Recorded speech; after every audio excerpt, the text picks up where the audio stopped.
ఏబీ23 channel.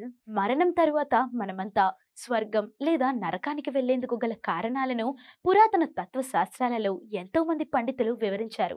ఈ స్వర్గం, నరకం అనేవి జీవన ప్రమాణాల మీద చూపే ప్రభావాల కారణంగా ప్రజలలో అత్యంత ప్రాచుర్యాన్ని సంతరించుకుంది.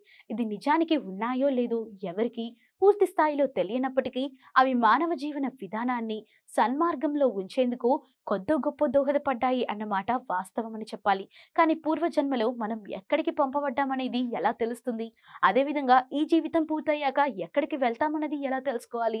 ఇలాంటి ప్రశ్నలకు చాణక్య నీతిలో సమాధానం ఉంది. దీని ప్రకారం స్వర్గం నుండి వచ్చానని తెలుసుకునే క్రమంలో భాగంగా వ్యక్తికి సంబంధించిన 4 లక్షణాల గురించిన వివరణ లభించింది. సహాయం చేసే మంచి దృక్పథం, మంచి మనసు ఉన్నవారు, ఇతరుల బాధను అర్థం చేసుకోవటంలో ముందు ఉన్నవారు స్వర్గం నుండి వచ్చారని తెలిపారు.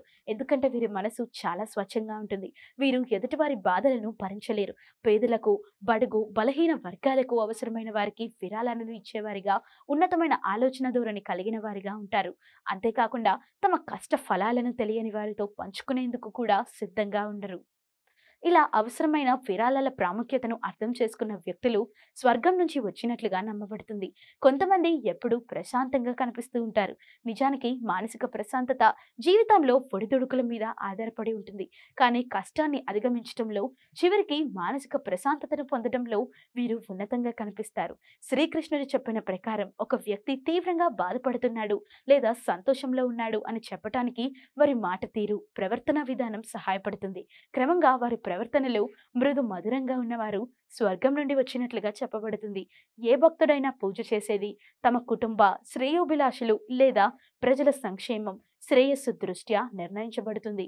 ఇలా ఆధ్యాత్మికతను నమ్ముకొని నిస్వార్థమైన మనస్సును కలిగి ఇతర జీవుల పట్ల సానుకూల దృక్పథాన్ని కలిగి ఉండే వ్యక్తి స్వర్గం నుంచి వచ్చినట్లుగా చెప్పబడుతుంది. ఈ ప్రపంచమంతా ఉనికి కోసం పోరాడుతూనే ఉంటుంది. ఆ ఉనికి పరువు, ప్రాణం, గుర్తింపు వంటి అనేక అంశాల చుట్టూ తిరుగుతుంది. ఒక వ్యక్తి ఉనికి లేదా గుర్తింపుకు సహాయం చేసే కన్నా అతని ఆకలి తీర్చేందుకు ఆహారం అందించే వారిని ఉత్తమునిగా చెప్పబడుతుంది. కేవలం వ్యక్తుల పరంగానే కాకుండా ఈ సృష్టిలోని సకల చరాచర జీవులకి ఇది వర్తిస్తుంది. అది వారి వారి మనుగడకు సహాయపడుతుంది. ఈ విధంగా వారి బాధను అర్థం చేసుకొని ఆకలిని తీర్చే ప్రయత్నం చేసే వ్యక్తులు స్వర్గం నుండి వచ్చిన వారిగా చెప్పబడుతుంది.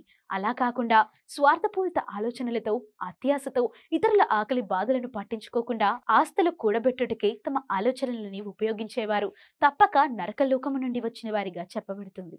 ఇక ఇటువంటి మరెంతో ఇన్ఫర్మేషన్ కోసం ఫాలో ఏబీ23 ఛానల్.